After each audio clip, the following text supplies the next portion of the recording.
নজর রাখবো পরবর্তী সংবাদে। ফের বাংলাদেশে দুষ্কৃতী হামলা এবং আবারও বাংলাদেশে এই দুষ্কৃতী হানায় আক্রমণ হয়েছে পুলিশদের উপরে, এমনটাই অভিযোগ উঠে আসছে। বাংলাদেশের আক্রান্ত পুলিশ, কর্মবিরতির ডাক পুলিশদের, চাঁদপুরের থানায় ঢুকে হামলা দুষ্কৃতীদের।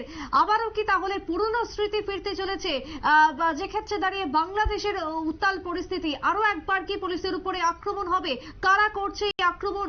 কি উদ্দেশ্য রয়েছে? এরপরও প্রশ্ন উঠে আসছে একাধিক বাংলাদেশকে ঘিরে এখনো পর্যন্ত। কথা বলবো, টেলিফোন লাইনে রয়েছে প্রতিনিধি শুভেন্দু সরকার। শুভেন্দু, ইতিমধ্যেই বাংলাদেশের পুলিশের উপর যে আক্রমণ আমরা দেখেছি, তারপরও আরো একবার সেই ছবি যেন দেখতে হলো আজকে। চাঁদপুরে ঢুকে হামলা দুষ্কৃতীদের, কি কারণ এখনো পর্যন্ত কি জানতে পারছো? দেখো সত্যি আমরা সেই ছবি একেবারে ভুলে যাইনি। প্রায় বেশ কিছুদিন হয়েছে, কয়েক মাসখানেক হয়তো হয়েছে, সেই ছবি আমরা দেখেছি। একের পর এক থানা জ্বালিয়ে দেওয়া হয়েছে, পুলিশ কর্মীদের কিভাবে পিটিয়ে পিটিয়ে মেরেছে দুষ্কৃতীরা, ঠিক সেই নৃশংস ছবি কিন্তু কেউ আমরা ভুলে যাইনি। এবং যে কারণে রীতিমতো প্রাণ ভয়ে পুলিশ পালিয়েছিল থানা থেকে। একটা দীর্ঘ সময় পুলিশ শূন্য হয়ে পড়েছিল বাংলাদেশ, এবং তারপর থেকে কিন্তু বাংলাদেশের ল অ্যান্ড অর্ডার সিচুয়েশন একেবারে তলানিতে গিয়ে ঠেকেছে। আইন শৃঙ্খলা নেই বলতে গেলে একদম। আমরা দেখছি প্রায়শই কখনো না কখনো প্রতিবাদ সাধারণ মানুষ কিছু হলেই তারা কিন্তু রাস্তায় নামছেন। এখন আপাতত বাংলাদেশে যে বর্তমান পরিস্থিতি রয়েছে, সামান্য কিছুর জন্য, অর্থাৎ প্রত্যেকটি দাবি দেওয়া আদায়ের জন্য তারা রাস্তায় নামছেন, ভাঙচুর চালাচ্ছেন, এটসেট্রা। এই ধরনের ঘটনা কিন্তু প্রায়শই হামেশাই এখন দেখা যাচ্ছে বাংলাদেশ থেকে। এবং সেই ঘটনার মধ্যে আরো একটা যে ঘটনা, যেটা এবার চাঞ্চল্যকর, আরো যাও একটু ল অ্যান্ড অর্ডার সিচুয়েশন নিয়ন্ত্রণে আসছিল, সেক্ষেত্রে কিন্তু সেই সিচুয়েশনে আরো প্রশ্ন চিহ্ন তুলে দিল। চাঁদপুরে দেখো থানায় ঢুকে এক এসআই কে মারধর করা হয়েছে, এবং প্রতিবাদে পুলিশের সদস্যরা কিন্তু কর্মবিরতির ডাক দিয়েছেন।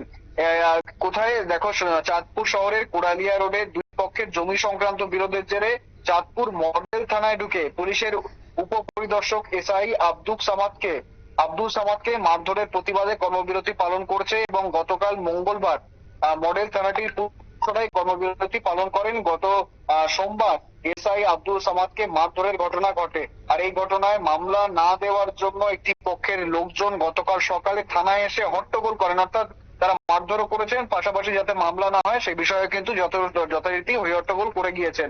দেখো, আমরা রিসেন্টলি দেখেছি কক্সবাজার থেকে শুরু করে ঢাকা, বিভিন্ন জায়গায় চিকিৎসকরা তাদের কর্মক্ষেত্রে নিরাপত্তা পাচ্ছেন না, রোগীর পরিবারদের হাতে আক্রান্ত হচ্ছেন। এবং আজকেও একটি খবর দেখছিলাম, যে কারণে চিকিৎসকরা কিন্তু কর্মবিরতির ডাক দিচ্ছেন। প্রত্যেকটি জায়গায় বাংলাদেশে কিন্তু সাধারণ জনগণ এখন আইন শৃঙ্খলা নিজেদের হাতে তুলে নিচ্ছেন। যাদের বিরুদ্ধে তোমার মামলা করা হয়েছে, তাদেরকে যখন আদালতে পেশ করা হচ্ছে, সেই সময় কিন্তু জনগণ রীতিমতো তাদের উপর আক্রমণ করছে। অর্থাৎ বাংলাদেশের ল অ্যান্ড অর্ডার বা আইন শৃঙ্খলা যে একেবারে তলানিতে গিয়ে ঠেকেছে, কারণ নিয়ন্ত্রণে নেই, সে কথা কিন্তু বলার অপেক্ষা রাখে না। আমরা এই রিসেন্টলি দেখেছিলাম উৎসব মন্ডল বলে একটি বাচ্চা ছেলে, 15 বছরের একটি বাচ্চা ছেলে, তাকে থানার মধ্যে ঢুকে, থানায় পুলিশ রয়েছে, সেনা রয়েছে, তাদের সামনে কিভাবে মারধর করা হলো। যদিও সেই ছেলেটির অবস্থা একদম গুরুতর জখম অবস্থায় হয়ে গিয়েছিল, কিন্তু বর্তমানে দুই একটি মিডিয়া রিপোর্টে শোনা যাচ্ছে সে আপাতত জীবিত আছে।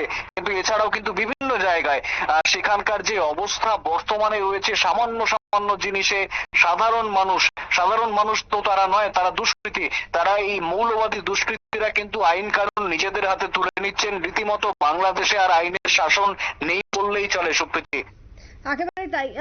ধন্যবাদ তোমায় শুভেন্দু। অর্থাৎ বাংলাদেশের আভ্যন্তরীণ যে পরিবেশ বা পরিস্থিতি, সেটা একেবারেই তলানিতে, এবং ফের একবার সেখানে দুষ্কৃতী হামলা, পুলিশকে আক্রমণ, পুলিশের উপরে হামলা চালানো হচ্ছে, এমনটাই অভিযোগ উঠে আসছে। এমনকি থানায় ঢুকে ভাঙচুর চালানো হয়। আবারও কি তাহলে সেই স্মৃতি ফিরে আসছে বাংলাদেশের? ইউনূস সরকার কি করছে, এমনটাই প্রশ্ন উঠে আসছে বাংলাদেশের আভ্যন্তরীণ পরিস্থিতিকে কেন্দ্র করে।